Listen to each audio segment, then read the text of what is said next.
Thank you all for joining me today for a webinar on 2020 Census Mobile Questionnaire Assistance, or MQA for short. Before we begin, I want to thank the North Dakota Complete Count Task Force and the North Dakota State Library for organizing and recording this webinar and making it available to all of you. My name is Erin Musland. I am a partnership specialist with the U.S. Census Bureau. I am based out of my home in Jamestown, North Dakota, but I've been traveling across the state of North Dakota since October of 2018, helping communities form complete count committees and working to raise awareness about the 2020 census. You are joined today in listen-only mode, which means you won't be able to ask a question, at least not audibly, during the webinar, but you are able to use the Q&A or the chat features to type a question if you have one. Kevin Iverson at our state census office will be tracking those questions for me, and at the end of our presentation today, I'm going to ask him to read those out and I'll try and answer them the best I can. I also wanted to give you my personal contact information, so please take a moment to jot this down, or if you're like me, take a picture of this screen with your phone so you have it. I'm going to be asking you to email me a few items at the end of our presentation today, so you'll want to have that contact information. You're also free to reach out to me after the presentation if you have additional questions. So before we start talking about mobile questionnaire assistance, I'd like to take a moment to get us oriented on where we are in the 2020 census process. For the last few years, through the end of 2019, we have been in the education and awareness phase, forming complete count committees and increasing awareness about the 2020 census. Now we are mobilizing that effort. In January and February of this year, our media efforts ramped up during our nationwide media push. And right now we are in the MQA planning phase, and this is what we're going to talk about today. This is a critical time for us because we go live with the census on March 12th. That's next Thursday. March 12th is the first day people can respond to the census. The census response website will go live on that day, and the census telephone lines staffed with census employees will open up. Households will also start receiving their first census mailers next week, so our operations are in full swing right now. As you can see on the slide, the response period lasts from March 12th through July 31st. July 31st is the very last day you can respond to the census. We will be mobilizing our enumerators who go door to door to households who haven't voluntarily self-responded at the end of that response period. So we'll start on college campuses at the end of April, and we'll go to all the other households starting on May 13th. So the real critical self-response time and the time we are going to be focusing heavily on MQAs is the period from March 16th through May 13th. Here's another slide showing the ramp up of MQAs. As you can see, we will ramp up through the end of March, and in April and May we will be hosting daily MQAs. This will start to taper down as we approach July. So what exactly is a mobile questionnaire assistance site, or as we call them, MQAs? MQA sites are locations where people naturally gather in their communities, places like libraries, schools, churches. The MQA is essentially a booth or a kiosk that provides the public an opportunity to respond to the census online or by phone using the technology made available to the public at the booth or kiosk. So to give you a specific example, a school may host an MQA during parent-teacher conferences. So the school might set up a table with a 2020 census banner. The table includes information about the 2020 census, and maybe they have 2 iPads at the booth. So while waiting to meet with their children's teachers, parents may complete their census form using the iPads provided. School volunteers and/or Census Bureau employees will staff the table in order to answer questions and troubleshoot as needed. So this would be an MQA. And what is the goal of an MQA? Simply put, it's to increase self-response to the 2020 census, particularly in areas where we anticipate low self-response rates or in areas where internet access is limited. The Census Bureau has found that MQAs are one of the best ways to drive self-response in your local communities. One advantage to MQAs is that they allow us to be nimble. Some MQAs will be planned weeks or months in advance, but we can mobilize and stand up an MQA the same day or the next day as needed, depending on how our self-response rates are looking. Now we are going to be able to receive daily updates on the self-response rates in North Dakota, And those response rates will be publicly available on a Census Bureau website with a map that looks similar to this. You will be able to zoom into the county, city, or census tract level to see how communities are performing and where the low response areas are. This will allow us to make real-time adjustments out in the field as needed, and we can stand up MQAs where we need them. So the Census Bureau has identified 3 types of MQAs. The first we call partner-led questionnaire assistance centers. These are MQAs that are run solely by our partners out in the field, so that would be you guys, without any assistance or participation by Census Bureau employees. A prime example of a partner-led questionnaire assistance site is a library that will dedicate one of its computers to be a census response computer for the entire response period, so from March 12th through July 31st. The library might hang a balloon or post a sign indicating that this computer is dedicated to census response. It might also display a few informational handouts about the 2020 census near the computer. Librarians will be available to answer questions or assist respondents as needed. This is a partner-led MQA because it is run solely by the partner, in this case the library, without any assistance from Census Bureau staff. And it's occurring throughout the entire response period, so it's not centered around a specific event necessarily. When an MQA is centered around a specific event, we call these event-based questionnaire assistance. Partners may request assistance from Census Bureau staff at any event-based MQA, and we'll discuss the process for that in a little bit here.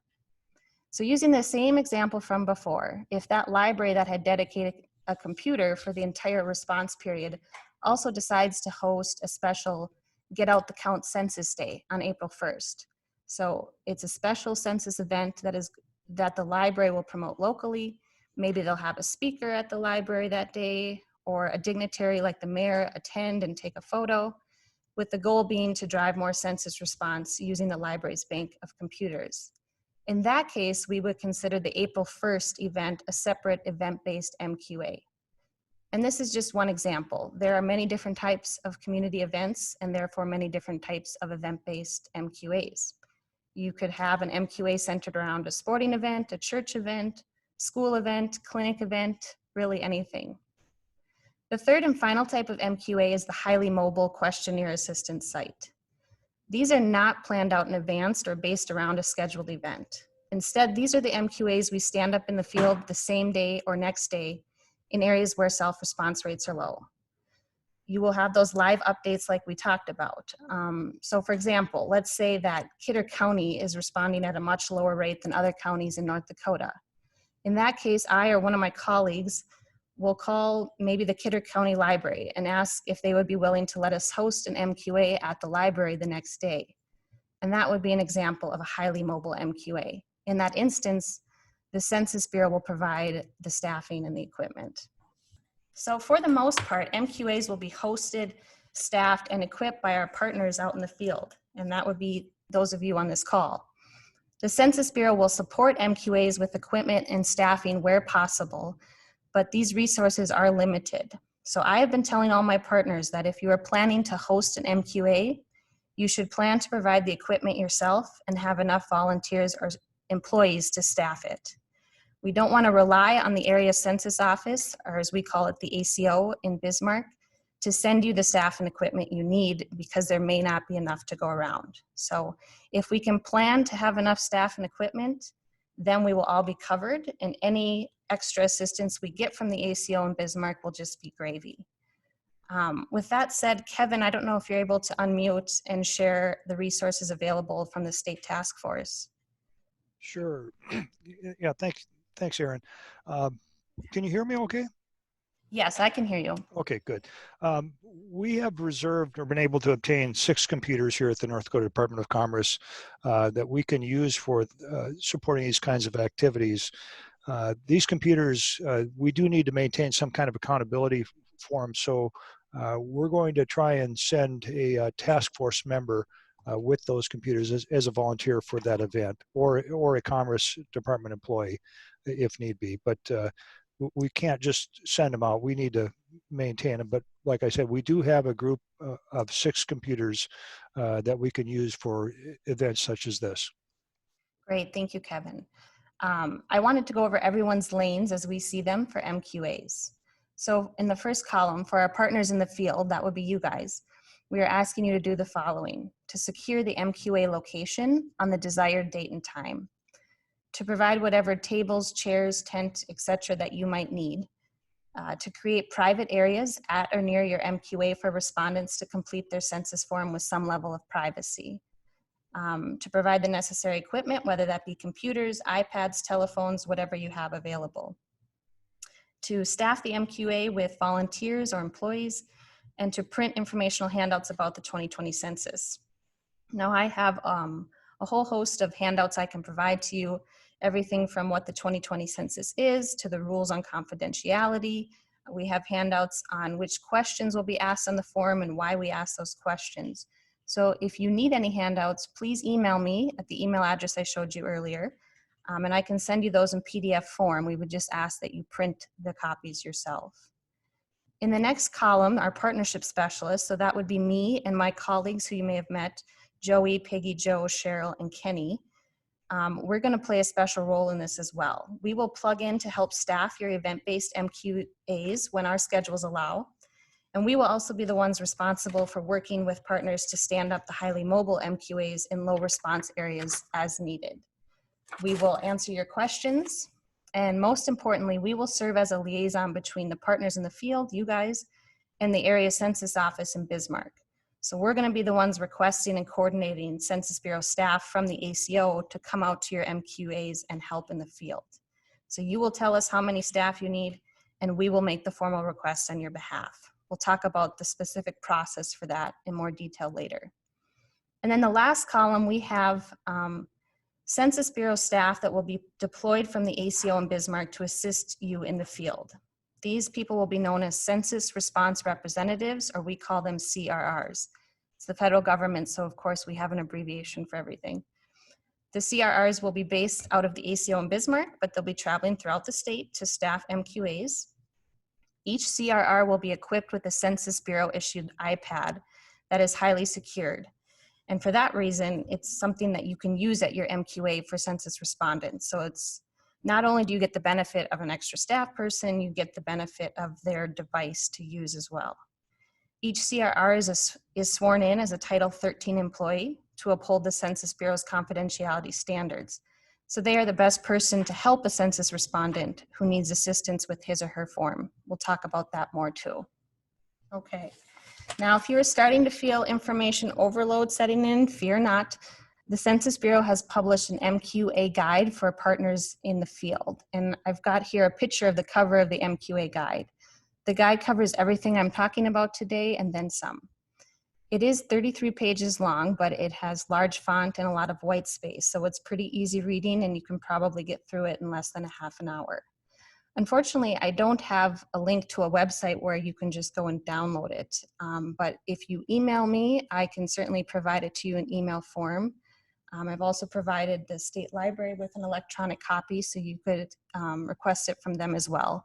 Some of you may already have this. If you're serving on a CCC, you've probably already received the MQA guide, but just let us know. We'll make sure you get a copy. In the next few slides here, I want to talk about some key pieces of information that you will find in the MQA guide. So if you don't have the guide in front of you now, I would just suggest that you write down the page numbers I'm going to reference, and then you can go back to those later. So first, page 21 of the MQA guide provides a chart of event-based MQA ideas broken down by sector.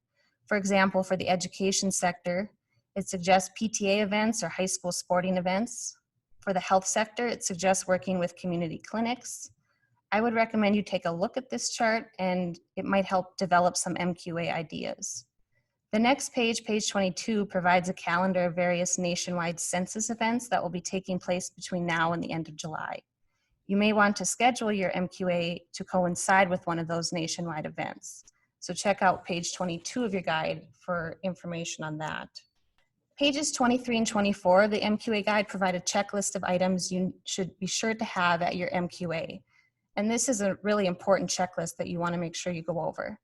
I've pasted an excerpt here from page 23. As you can see, the checklist encourages you to make sure you have access to the internet for your computers, privacy so others cannot see a respondent's answers, software updates installed on your devices, an internet browser, and a link to the 2020 census.gov website. This is the website where we are going to be directing people to go to complete their census forms, 2020census.gov. Page 24 also provides some additional guidance on how to set up phones. A note here quick on telephone numbers. We are told that there will be 13 different phone lines to call, one for each of the 13 languages of support available. These phone numbers will be released when we go live, so on March 12th, and they will likely be posted on the 2020census.gov website as well. We're told that the phone lines will be staffed with Census Bureau employees every day from 6 a.m. until 1 a.m. the next day. So there's only a few hours that they won't be staffed. Page 24 also provides a list of information you should make available at your booth. And again, we've talked about various handouts that you could display, and I can provide those to you. Finally, page 24 provides an important checklist for individuals who may be assisting census respondents at an MQA site.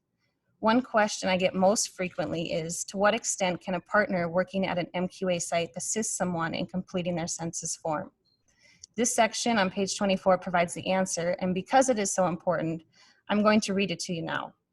So a non-Census Bureau employee working at an MQA site should follow this protocol. First, do not staff devices, meaning individuals should enter their own information into the iPad. You should not set up your MQA in such a way that respondents have to verbally provide their answers to you and then you type it into the computer. We want them to be able to do that on their own. Next, do not collect response information from outside the Census Bureau's online form. What that means is don't write down someone's answers on a separate sheet of paper.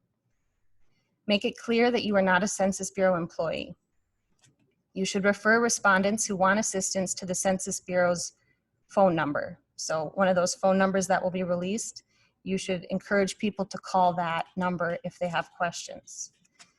But if a respondent insists that you help them, here's what you should do. Please inform them that you are not a Census Bureau employee and therefore the answers are not protected by law with you.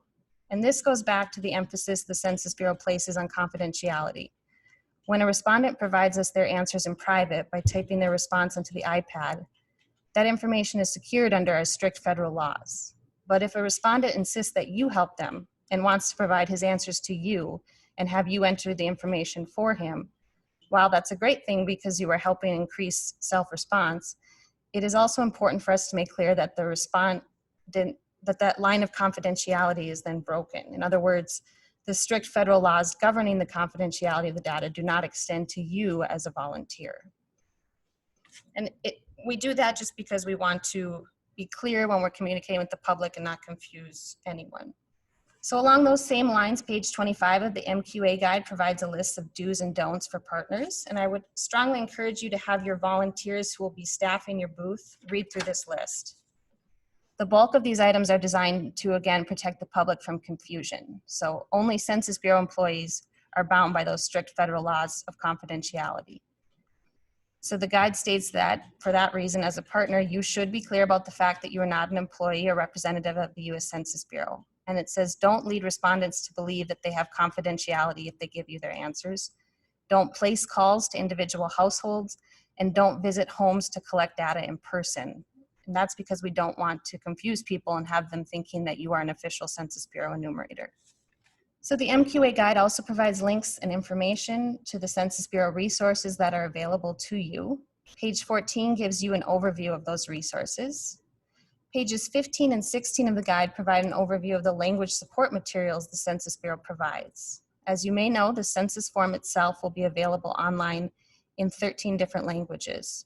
So English, Spanish, Chinese, Vietnamese, Korean, Russian, Arabic, Tagalog, Polish, French, Haitian Creole, Portuguese, and Japanese. Respondents calling in over the phone to provide their census information will also be able to speak to a Census Bureau employee in one of those 13 languages. Beyond this, the Census Bureau has published census response assistance guides and tutorial videos in 59 different languages. And a list of those 59 different languages can be found on page 16 of your MQA guide. Finally, page 33 of the guide provides a list of helpful resources and links.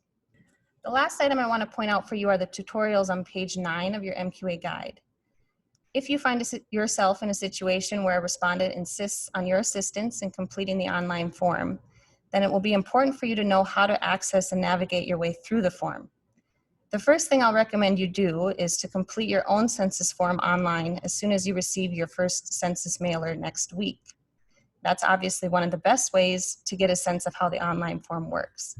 I'm also going to recommend that you have your volunteers watch the tutorial that you can access through this first link. I'm actually going to play it for you now. It's a short 6-minute video, but I think it does a great job of showing what the online form is going to look like and some things to be aware of. The online questionnaire is available in English and 12 non-English languages.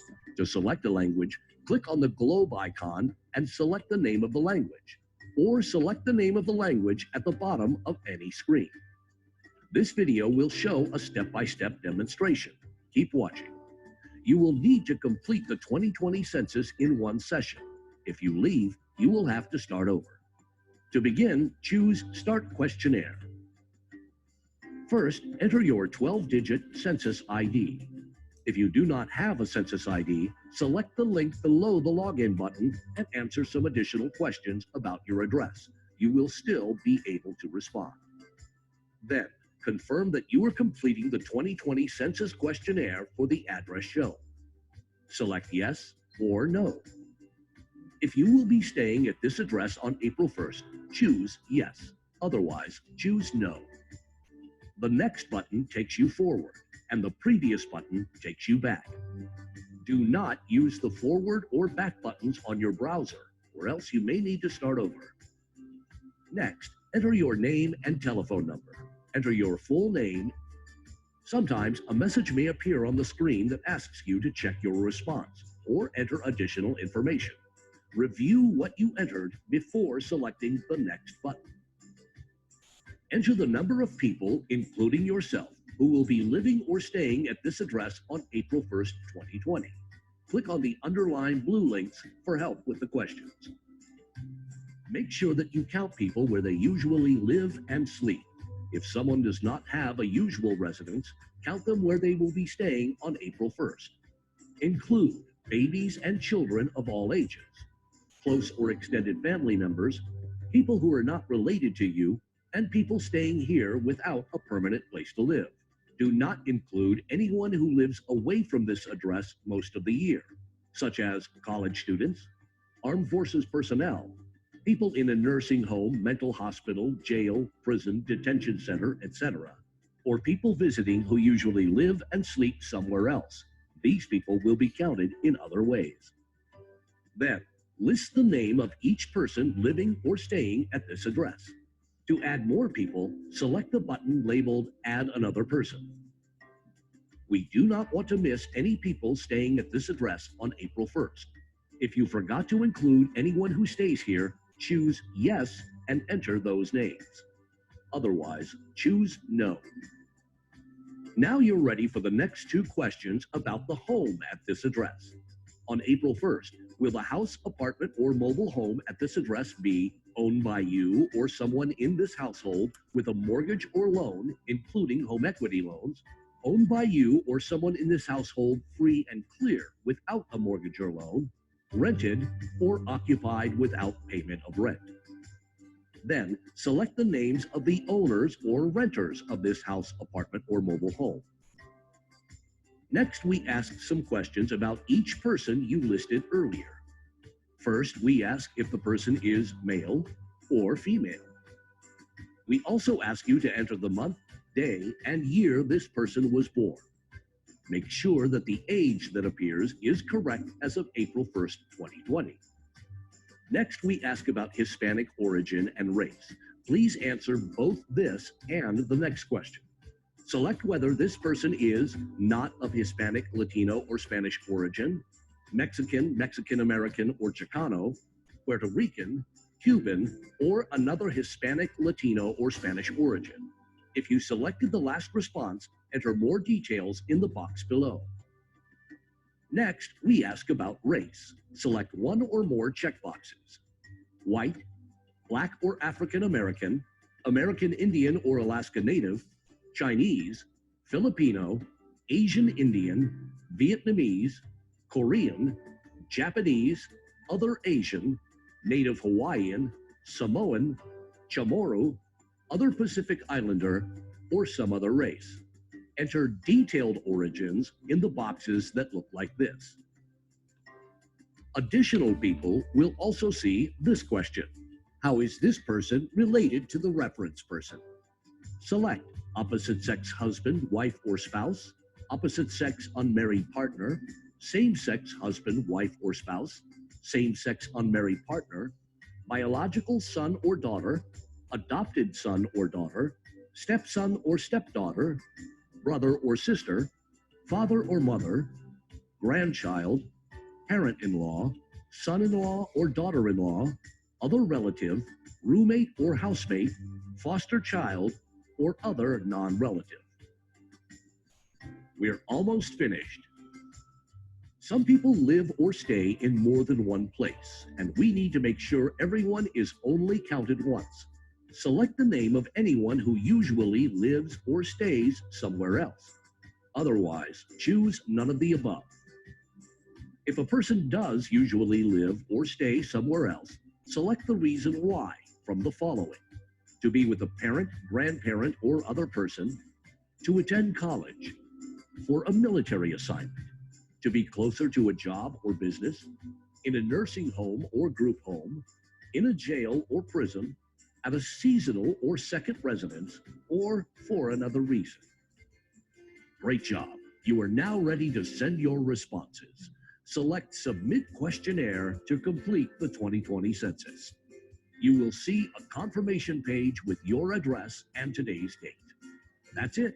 You have completed the 2020 census online. Thank you. You may now close the web browser.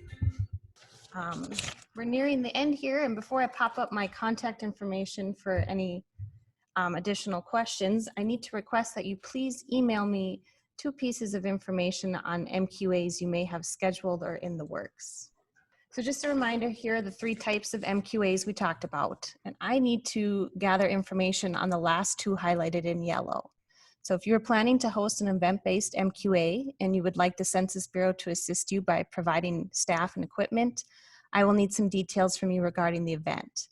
After I have those details, I will make the formal request on your behalf to the ACO to request that staff and equipment. And regardless of whether you will be hosting an event-based MQA, I need to know if you would like to be placed in the pool of partners willing to host a highly mobile QA if the response rate in your community is lower than expected.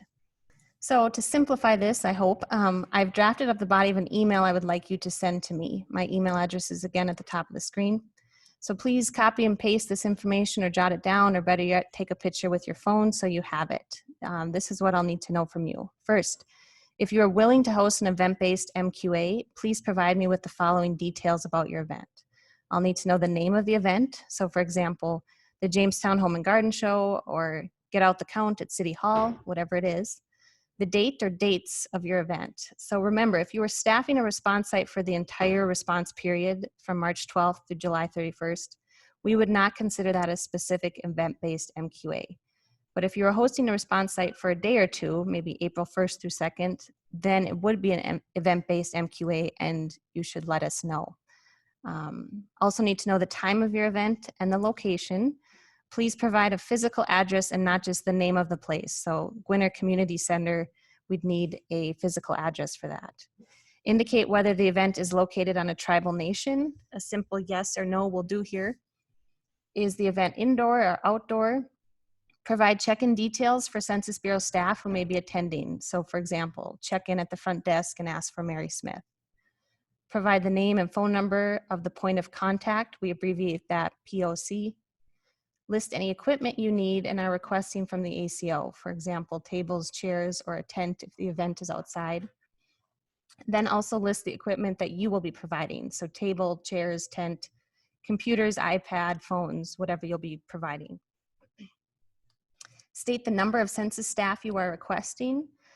Be honest here and don't be shy. If you only need 2 people, then write 2. But if you have a huge event and you need 5 or more, then write that down. Describe any cultural considerations or restrictions we should be aware of. For example, this event is serving people with disabilities. There's a question, do you want media coverage? Some of our partners are hosting MQAs at clinic lobbies or in offices where people go to receive social services. And understandably, they don't want to promote those MQAs as a free-for-all for the public through the media. So for those people, you would put no. However, a lot of you will be at fairs, festivals, or other public events where you do want to promote your MQA to drive participation. And if that's the case and you'd like the Census Bureau to help promote your event through its media channels, then you would put yes here.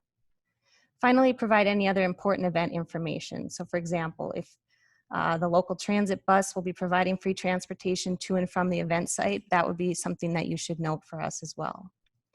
And second, simply indicate if you would like to be placed in the pool of partners willing to host a highly mobile MQA as needed. You're not committing yourself to holding one, but you're saying, I'm open to it, and if you call me, I will consider it. Please send your emails to me at this address, and you can also contact me if you have any questions. Before I open it up to Kevin to see if we have any questions I can answer right now, I just want to thank everyone for their participation today and express my gratitude for all you're doing to help promote the 2020 census effort in North Dakota. Our North Dakota Census Office estimates that communities in North Dakota gain approximately $19,000 in federal funding for each person counted in the census. So another way to look at it, you are bringing in $19,000 to your community every time someone completes their census form at your MQA site. So that's huge, and we really appreciate it. I'll take a look here and see if Kevin has any questions I can answer. Hi, Erin. At this time, we don't have any questions. I'll watch for a second here. Okay. In the meantime, I'd like to thank you for coming over from Jamestown, taking the time to put this on, and very much appreciate you doing it. And I think it's some great information to share with everybody. Thank you. And Kevin, I think we're seeing on our end, we do have one question. So I'm going to read that out here. The question is from Harmony. Yep. Individuals who only have a P.O. box, so no physical mailing address, will not receive a mailing and only a visit from a census taker. Is that correct? Actually, Harmony, those people will receive a census packet at their doorstep, but because they have a P.O. box, it won't be mailed to them. Instead, it will be delivered to them physically by a census employee. And they should start receiving those as early as next week as well. Good question. Okay, I think that's all the questions we have. And again, thank you all for your time. This is Angie from the North Dakota State Library. If you are a librarian on this chat, send me an email and I will send you the recording and the slides for this webinar as well. I have those, and it'll be like a regular webinar through the state library. All right, thank you for your time today. And thank you, Angie, for hosting this for us. Oh, wait, we have one last question. How do we get the MQA handbook again? There are a couple ways to get it. You can email me, Erin Musland, so erin.f.musland@2020census.gov, and I will email it over to you. Angie at the State Library also has it in electronic form, so if you have her email, you can request it from her as well.